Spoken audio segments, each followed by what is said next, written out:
cabe àquele que vai transmitir a palavra estar antenado naquilo que está acontecendo, para que possa aplicar a palavra de Deus ao tempo real, ao tempo chamado hoje.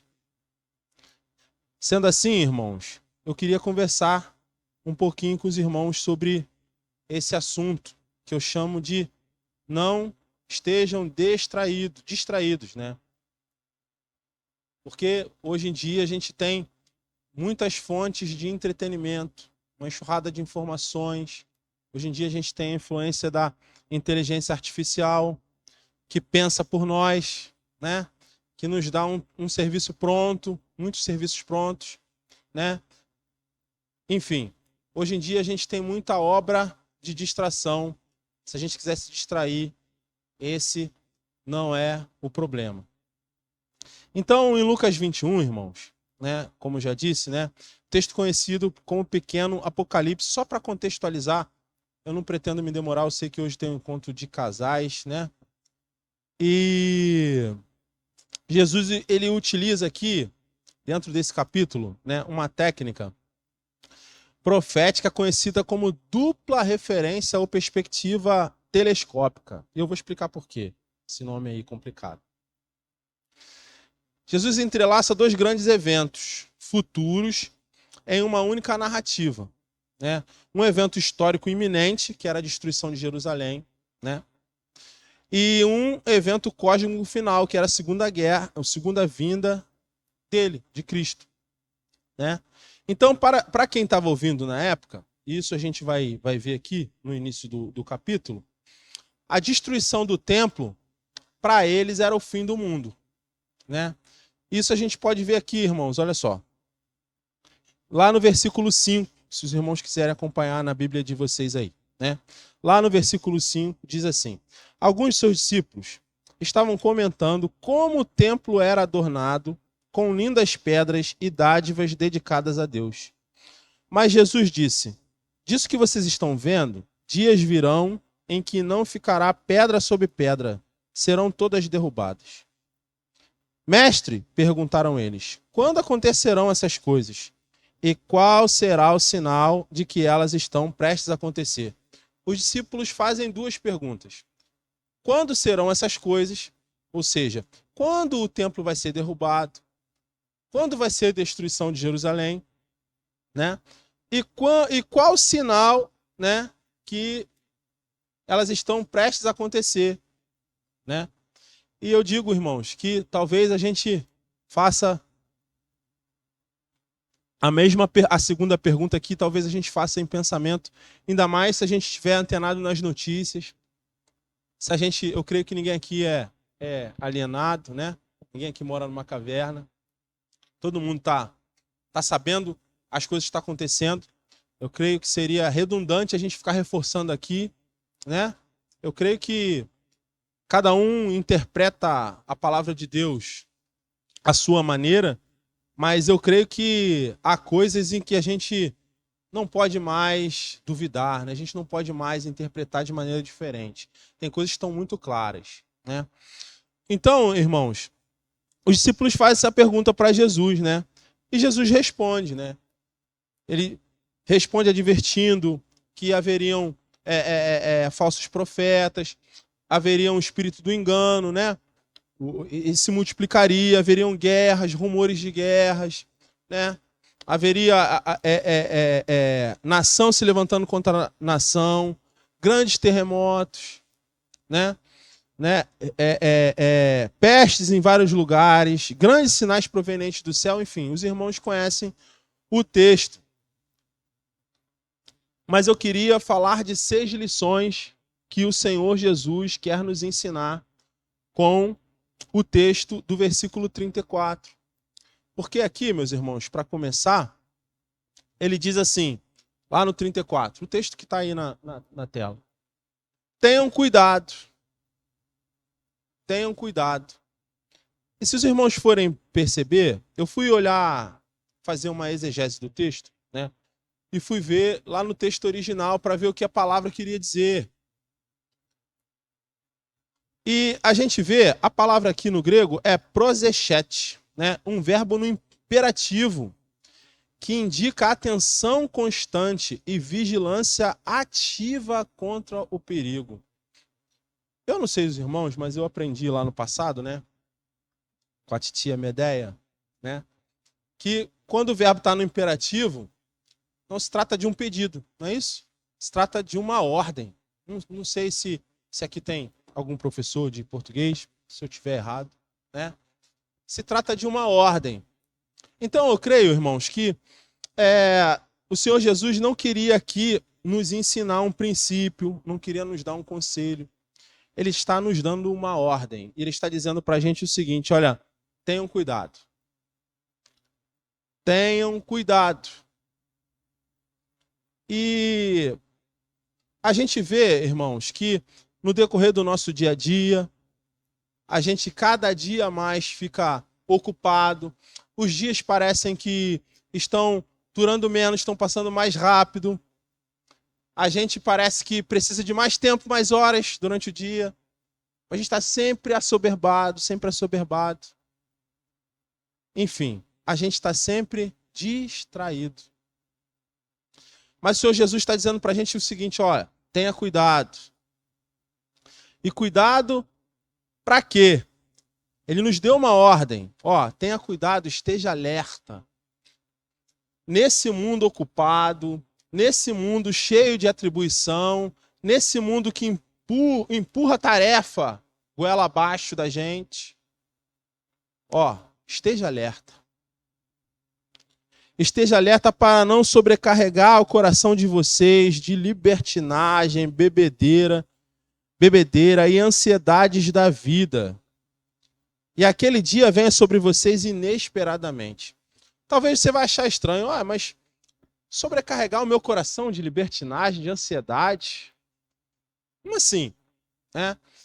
Perceba, irmãos, que o Senhor Jesus aqui, ele está falando com os discípulos, né? Os discípulos eram aqueles que estavam próximos de Jesus, né? Jesus tinha só 12 seguidores, né? Então, os discípulos eram aqueles que estavam próximos de Senhor. Jesus está falando com os discípulos. E está dizendo para eles o seguinte: olha, tenham cuidado para não sobrecarregar o coração de vocês. E, em segundo lugar, eu fui ver o que significa sobrecarregar. Porque a gente precisa entender o texto numa profundidade que o texto pede. Porque o assunto aqui é grave. O Senhor Jesus estava falando aqui de um tempo que haveria de vir. Irmãos, eu não tenho aqui o interesse o objetivo de me aprofundar mais, né, na diferença entre a destruição de Jerusalém e o tempo que haveria de vir da volta de Cristo, né? Mas a gente vê que tinham 3 fases. E a primeira fase, ela está lá no versículo, do versículo 8 ao 11, né, quando Jesus diz o seguinte: olha, respondeu: cuidado para não serem enganados, pois muitos virão em meu nome, dizendo que sou eu, e o tempo está próximo. Não os sigam. Quando ouvirem falar de guerras, de rebeliões, né, não tenham medo. É necessário que primeiro aconteçam essas coisas, mas o fim não virá imediatamente. Então lhes disse: nação se levantará contra nação e reino contra reino.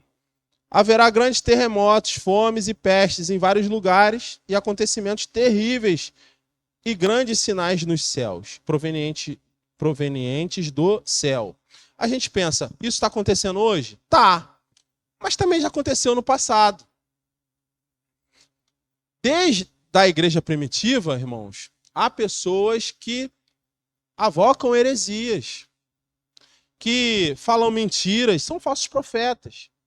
No meio da igreja, o apóstolo Paulo, no meu devocional, eu estou lendo o livro de Atos.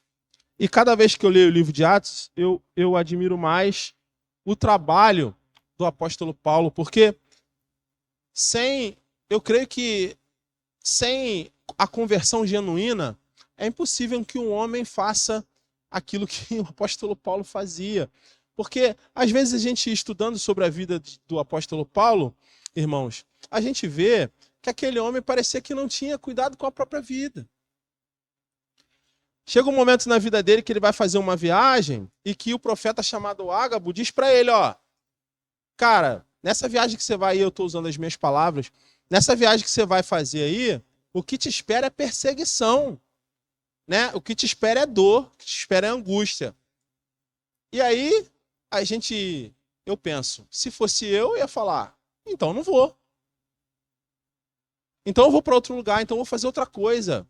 Por quê? Porque a gente está acostumado a correr para o conforto. É o nosso instinto. Mas o apóstolo Paulo disse o seguinte, não.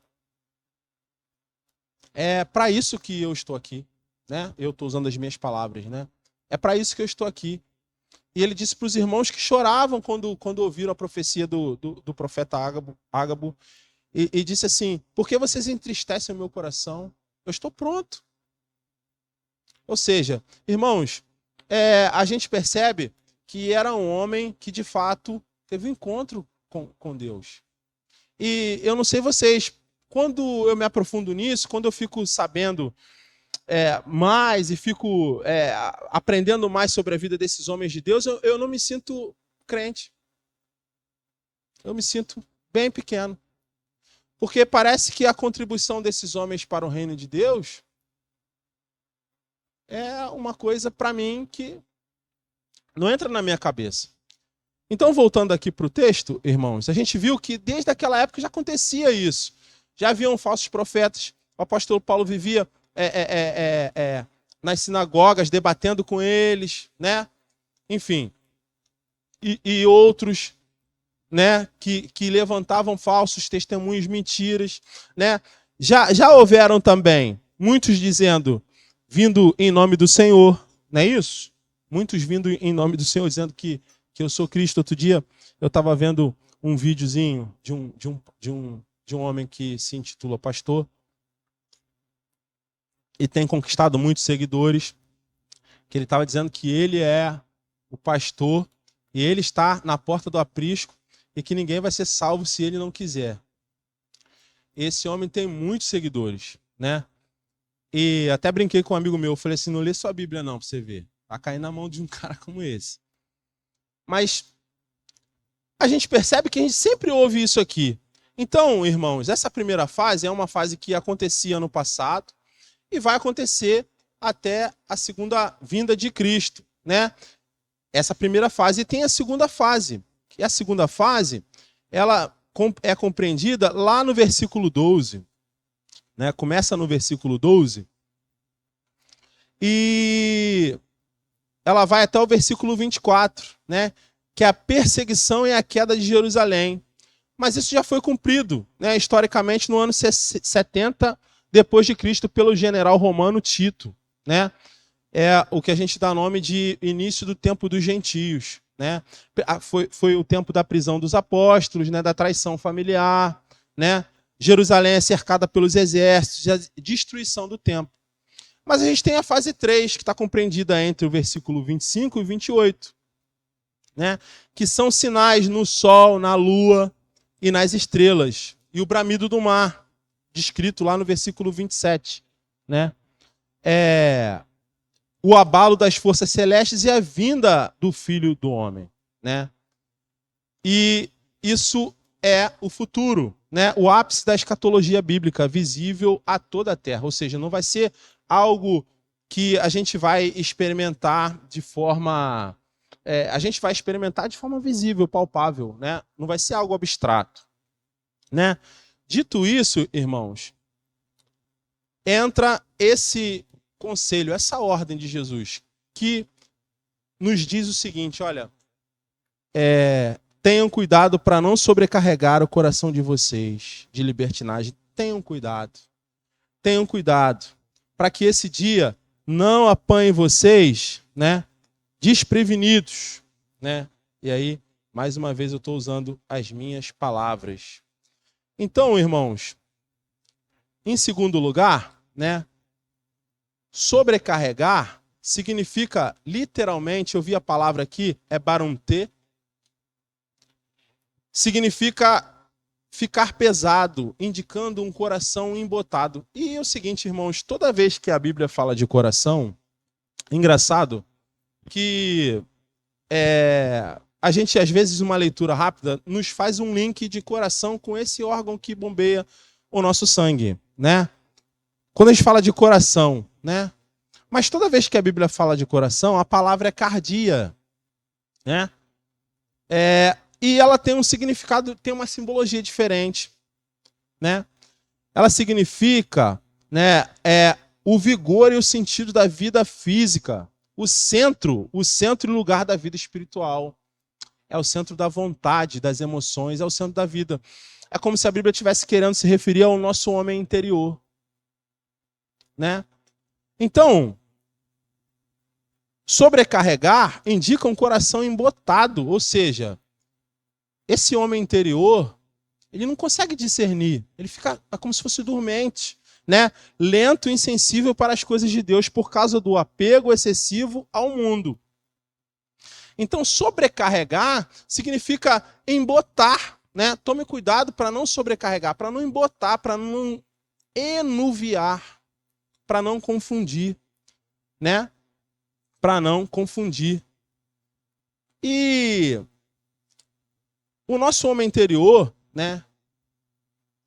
O coração, o centro da nossa vontade, é aquele que vai receber, irmãos, as bombas, as ideias equivocadas, né? As mentiras. Então, o Senhor Jesus está nos advertindo aqui do seguinte, olha só, toma cuidado para você não sobrecarregar, não colocar muito peso, para você não enuviar, não deixar insensível. E quando a gente vê isso aqui, eu me lembro da parábola do semeador, que está lá em Mateus 13. Se os irmãos quiserem abrir, eu vou ler bem rápido aqui. Mateus 13, os irmãos vão compreender. E diz assim, Mateus 13, versículo 18. Portanto, ouçam o que significa a palavra do semeador. É Jesus explicando. Quando alguém ouve a mensagem do reino e não a entende, o maligno vem e arranca o que foi semeado no seu coração. Este é o caso da semente que caiu à beira do caminho. Quanto à semente que caiu em terreno pedregoso, este é o caso daquele que ouve a palavra e logo a recebe com alegria. Contudo, visto que não tem raiz em si mesmo, permanece pouco tempo. Quando surge alguma tribulação ou perseguição por causa da palavra, logo a abandona. Quanto à semente que caiu entre os espinhos, este é o que ouve a palavra, mas as preocupações dessa vida e o engano das riquezas sufocam a palavra e ela se torna infrutífera. E é disso que a gente está falando aqui. Eu creio que é isso que o Senhor Jesus está dizendo quando fala para a gente tomar cuidado para não sobrecarregar o nosso coração. Se a gente sobrecarregar o nosso coração, e ele vai dizer de libertinagem, de bebedeira, de ansiedades da vida, a palavra de Deus ela vai ficar infrutífera. A gente vai ficar embotado. O nosso coração vai ficar embotado. Então eu me lembro do Salmo de Provérbios 4:23, quando ele nos ensina o seguinte, sobre todas as coisas devemos guardar o nosso coração, porque dele depende toda a nossa vida. Então, meus irmãos, em terceiro lugar,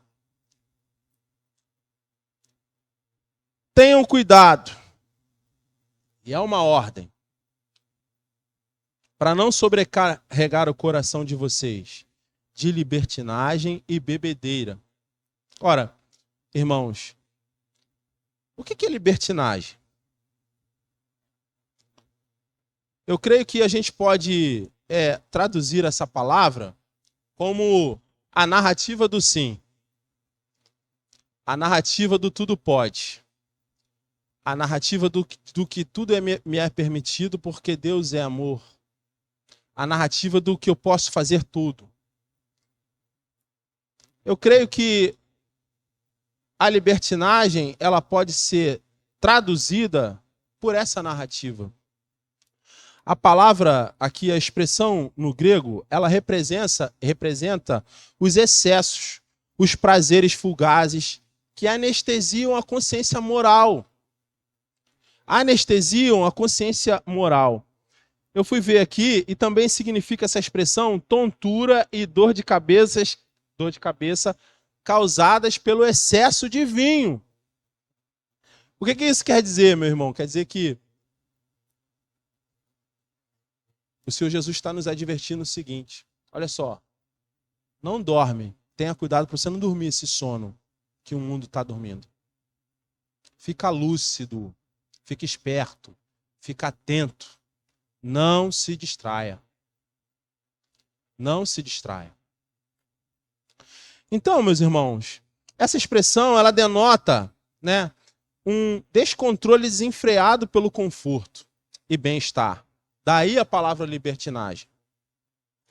Que cauteriza o senso de realidade, ou seja, é um contraponto de ser cheio do Espírito.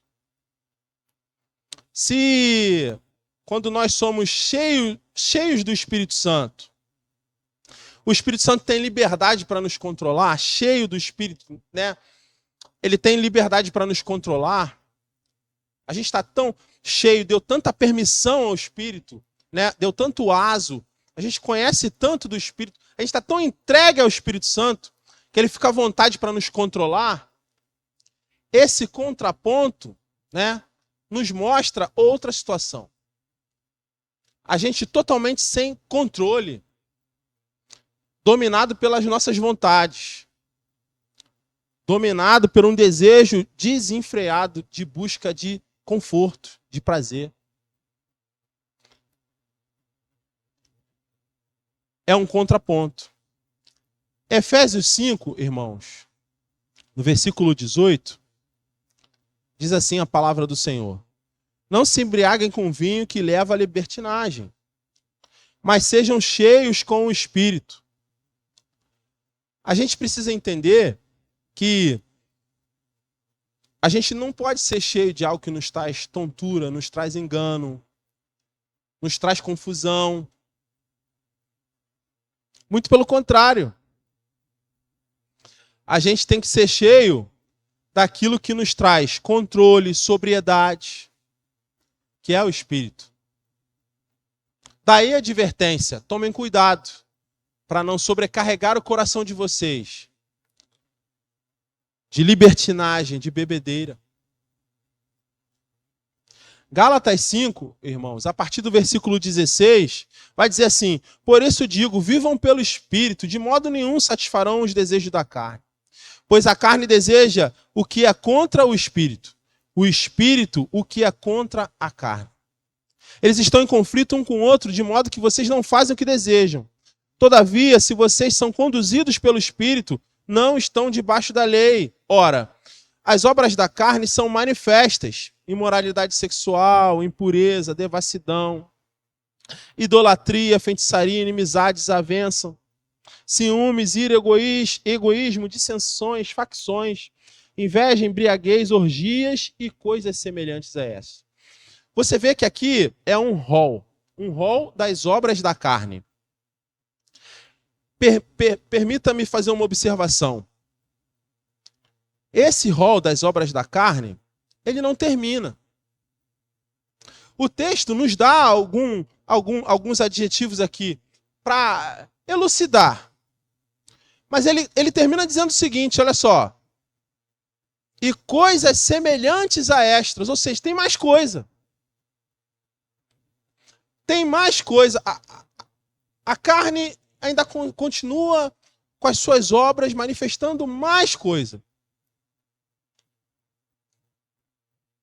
Eu os advirto como antes já os adverti: aqueles que praticam essas coisas não herdarão o reino de Deus.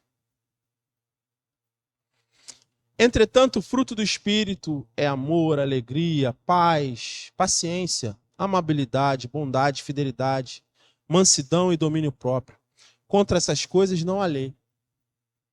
Os que pertencem a Cristo Jesus crucificaram a carne e suas paixões e os seus desejos. Já que vivemos no Espírito, andemos também pelo Espírito. Então, meus irmãos, devemos tomar cuidado. E cuidado por quê? Né?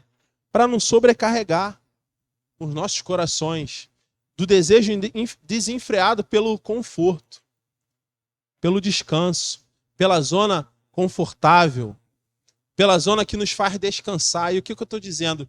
A gente, outro dia eu conversava com um amigo meu e eu dizia o seguinte: parece que a gente, se não tiver ligado nas coisas, a gente começa a fazer as coisas no automático. E quando a gente faz as coisas no automático, quando a gente percebe, a gente está praticando aqui as obras da carne. Opa! A gente vai caminhando para aquilo que Deus reprova, no automático. Não precisa fazer força. Mas para a gente obedecer, para a gente caminhar aqui na direção do Senhor, a gente precisa estar sóbrio. A gente precisa estar ligado. A gente precisa estar antenado. A gente precisa não estar distraído, estar atento. E é isso que esse texto quer nos ensinar. Se existe uma palavra-chave para esse texto que a gente está lendo, irmãos, é esteja atento, esteja vigilante. Não se distraia. Não se distraia. Às vezes o Senhor, eu não sei no relacionamento que vocês têm com Deus, às vezes no meu relacionamento com Deus, irmãos, Deus me mostra um espelho e me mostra assim, o quão miserável homem eu sou.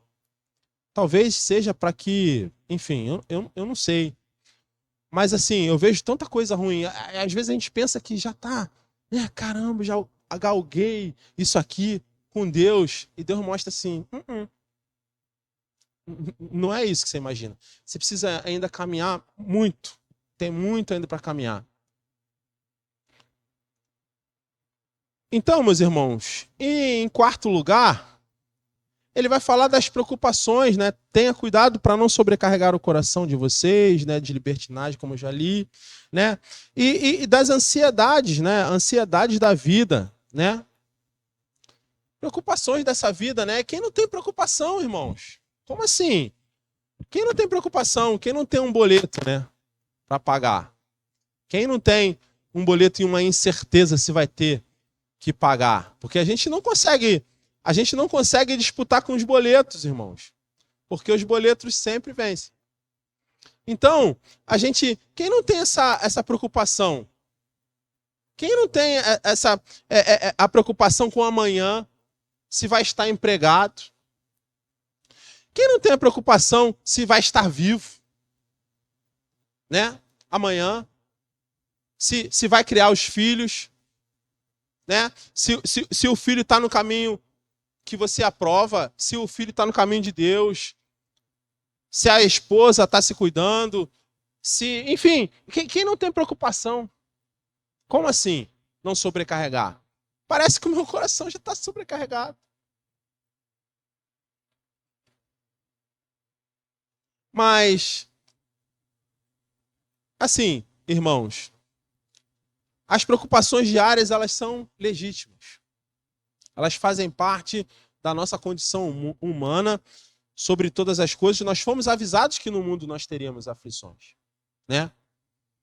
Mas quando essas preocupações elas viram obsessão, elas sufocam a nossa fé e tiram o foco do reino de Deus.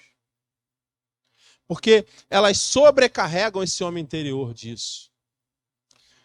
Eu fico pensando, muitas vezes a gente faz uma oração pedindo a Deus, Senhor, né, me dá, igual aquela história da casa de praia, né? Senhor, me permite comprar uma casa de praia, me permite aquele emprego que eu queria, né? Que eu vou poder ter um melhor salário, vou poder ter mais tempo, né? E aí Deus vai falar e abençoa a gente. Porque a Bíblia diz que Deus se alegra em abençoar os filhos dele. Só que aí, meus irmãos, a gente transforma essa bênção em maldição, porque a gente começa a olhar mais para aquele emprego, trabalhar mais do que devia, para ganhar mais do que a gente precisa. Aí a gente para de trabalhar para viver e começa a viver para trabalhar. E aí, irmãos, o nosso coração fica sobrecarregado de ansiedade. Por quê? Quanto mais um homem ganha, mais ele gasta. É um buraco sem fundo. Então, meus irmãos, aí é a mesma história da casa de praia, né? Todo mundo fala da casa de praia, aí você começa, aí Deus te abençoa, você compra aquela casa de praia, aquela casa que você queria, aí você não vem mais na igreja, você não busca mais a Deus, você não tem mais tempo. Aí você tem que trabalhar mais para pagar a parcela. E eu não estou falando para você não comprar.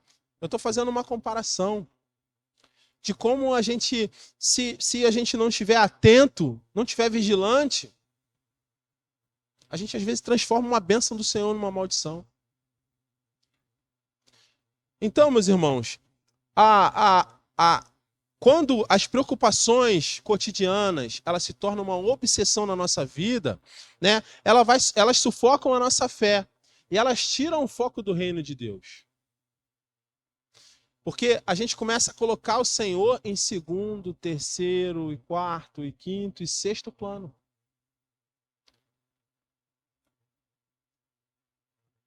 Em quinto lugar, meus irmãos, a gente, continuando lendo o texto do versículo 34, diz assim: tenham cuidado para não sobrecarregar o coração de vocês, né, de libertinagem. Eu estou lendo, irmãos, repetidamente, para que esse texto fique gravado no coração de vocês.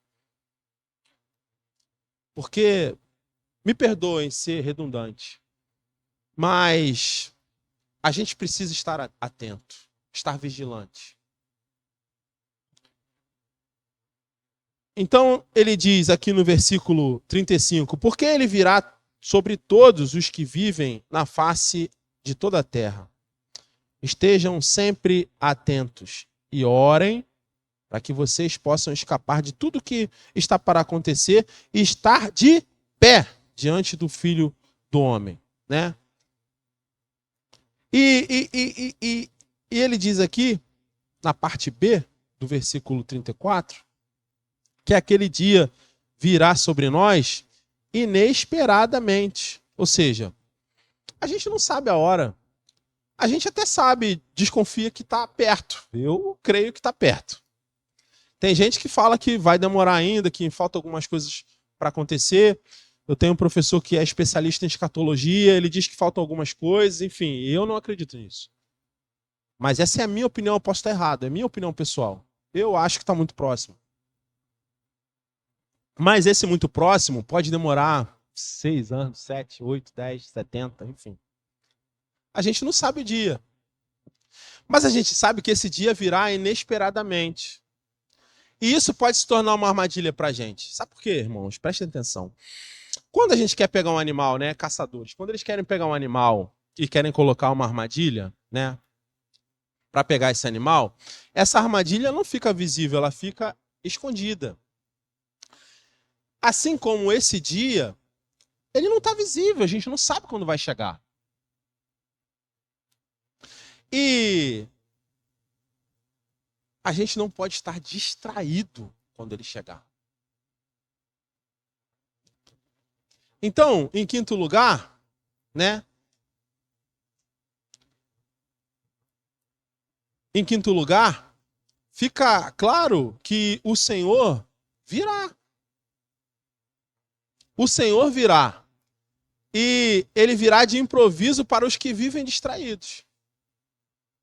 Porque se nós estivermos distraídos, sobrecarregando o nosso coração de tudo aquilo que o Senhor Jesus está nos advertindo aqui para não fazer, esse dia virá para nós como uma armadilha. Por quê? Vai nos pegar de surpresa. Então, meus irmãos, em sexto lugar, a gente não deve se distrair. E o texto do 36 diz assim: estejam sempre atentos. Orem para que vocês possam escapar de tudo o que está para acontecer e possam estar de pé diante do Filho do Homem. Estejam sempre atentos. Não estejam distraídos. E aí eu fui ver o significado dessa palavra distraído, né? E essa palavra distração, ela tem uma junção de alguns sufixos, que eu vou pular aqui por causa do tempo, mas tem algo que me chamou a atenção que eu quero compartilhar com os irmãos, né? Distração significa, literalmente, a ação de separar ou dividir fisicamente algo. Ação de separar ou dividir fisicamente algo. E no sentido psicológico, o estado significa o estado em que a mente é puxada para vários estímulos diferentes.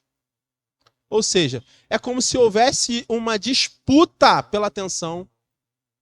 Ó, um tá puxando para cá, o outro para cá, para que eu não esteja focado naquilo que eu deva estar. Esse é o sentido psicológico da palavra distração, né? O estado em que a mente é puxada para vários estímulos diferentes, resultando na perda de foco ou desatenção, né?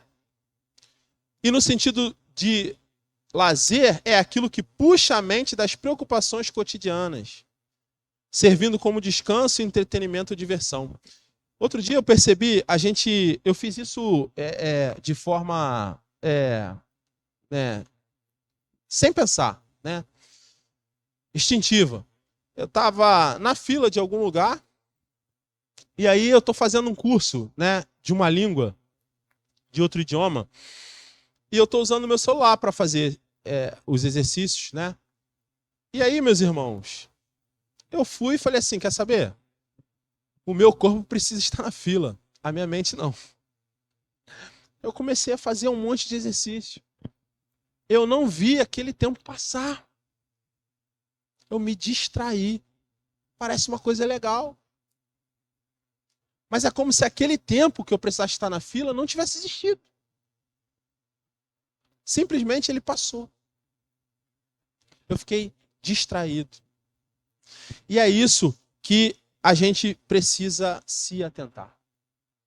Não podemos estar distraídos. Em sexto lugar, não se distraia.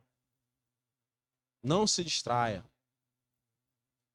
Não se distraia. Esteja sempre atento. Ore para que a gente possa escapar de tudo o que está para acontecer. Ore para que a gente possa estar de pé diante do Filho do Homem. Né? Porque, irmãos, se tudo que a gente vê aqui na palavra de Deus, né, que a gente sabe, que a gente crê. Se você está aqui é porque você crê. Se tudo que está aqui na palavra de Deus se cumprir ipsilíteres daquilo que está escrito, serão dias terríveis. Né? Serão dias terríveis. E serão, a gente crê que serão. Né? Dias terríveis. Será que a gente está pronto para esses dias terríveis? Ou será que a gente está distraído? Essa resposta só você pode ter. Eu tenho a minha. Eu creio que esse texto me convidou à reflexão sobre esse assunto. Tanto no meu papel como sacerdote do meu lar, como marido, como homem, como cristão, né? Será que a gente está despendendo o nosso tempo, fazendo a oferta que o Senhor deposita na nossa vida todo dia, 24 horas? Será que a gente está ofertando o tempo disponível para fazer a obra de Deus? Ou será que a gente está usando esse tempo para fazer aquilo que nos apraz? Distraídos. Eu não sei. Mas eu confesso que eu estou pensando nisso. Será, irmãos, que a gente perdeu o amor por aqueles que estão perecendo? Para aqueles que estão caminhando para a perdição? Porque cada vez mais as pessoas estão mais se separando daquilo que o Senhor aprova e se casando com aquilo que o Senhor reprova. E elas acham que está tudo bem. Será que a gente, como igreja, não precisa sacrificar o nosso tempo? Investir tempo em discipulado? Investir tempo em busca, em evangelismo? Investir tempo, às vezes, em alguém pela qual a gente está orando para alcançar? Não precisa muito longe, não. Às vezes, alguém da nossa família. Será? Essa é uma pergunta que a gente precisa fazer. Quando a gente fala de escatologia, meus irmãos, a gente... É um assunto que, como minha esposa fala, né? Eu não gosto de falar desse assunto porque eu fico com medo. Ela fala brincando, eu fico com medo. Mas eu penso que quando a gente fala de escatologia, a gente não fala de escatologia, né, do fim das coisas, para que haja temor, nesse sentido de ansiedade. Será que vai ser amanhã? Eu creio que a gente fala para que haja um despertar, para que haja um puxão de orelha para a realidade, né? Porque todas as vezes que eu sou convidado para estar aqui, eu peço a Deus para que me dê direção daquilo que eu vou falar. Porque eu creio que a gente deve falar aquilo que Deus quer que seja falado. E nesses últimos dias, Deus tem falado muito comigo sobre escatologia, irmãos. Eu não sei porquê. Deus tem falado muito comigo sobre esse assunto de forma reiterada. De forma reiterada. Às vezes eu quero ler outras coisas, né? Às vezes eu quero buscar sabedoria de Deus para outras coisas, mas nesse momento Deus tem falado muito isso comigo. E eu trouxe aqui aquilo que eu entendi de Deus que era para falar à igreja. Eu espero que os irmãos tenham recebido no coração, né? Eu espero que a mensagem tenha chegado, né? E eu espero que a gente, como povo de Deus, também possa confiar. Confiar em quem Deus é. Confiar em quem garante a nossa eternidade. Confiar no Cristo Jesus. Né? Porque, como nós vimos hoje de manhã, se vivemos, vivemos nele e para ele. Então, meus irmãos, baseado nisso, eu ouvi uma história para terminar, né? Já estou terminando, se o pessoal do louvor quiser subir. Eu ouvi uma história, né, essa semana que me edificou muito. Porque, às vezes, a gente acaba sobrecarregando o nosso coração. E essa história me edificou muito. Diz a história que havia um avião e que esse avião passava por tribulações, né? Passava turbulência. Exato, perdão. Passava por turbulência, né? E eu já viajei, eu já peguei um voo que passou por turbulência. E aí você separa os crentes dos não crentes. Não tem ateu dentro do avião que tem turbulência, né? E esse avião estava sofrendo turbulências grandes, né? As turbulências são buracos, né, na bolsa de ar, né? O avião fica fazendo esse movimento. E a tripulação começou, né, a avisar os passageiros, né, que deviam apertar os cintos, né? Tinha alguns se locomovendo, que deviam sentar. E ficou aquele exagero, né? E havia uma criança brincando, né, no chão do avião, né? Brincando com o seu carrinho, né? E a aeromoça falou: menino, senta, põe o cinto, né? A gente tá passando ali por né, turbulência, né? E aí aquele menino não deu muito ouvido, né, para a aeromoça, e ela continuou fazendo o trabalho dela. Quando estava todo mundo sentado, né, ela percebeu que esse menino continuava sentado. E ela pegou o menino pelo braço e falou assim: menino, você tá surdo? Olha só, tá turbulência, né? Sacudiu o menino assim. Vai sentar, põe o cinto. Aí ele olhou para a aeromoça e falou assim: moça, o piloto é meu pai. Eu creio que a gente deve se comportar dessa maneira, sabe? Porque por mais que as coisas fiquem difíceis, irmãos, e por mais que a gente precise estar atento e não distraído, o piloto é nosso pai. Ele está no controle. Amém?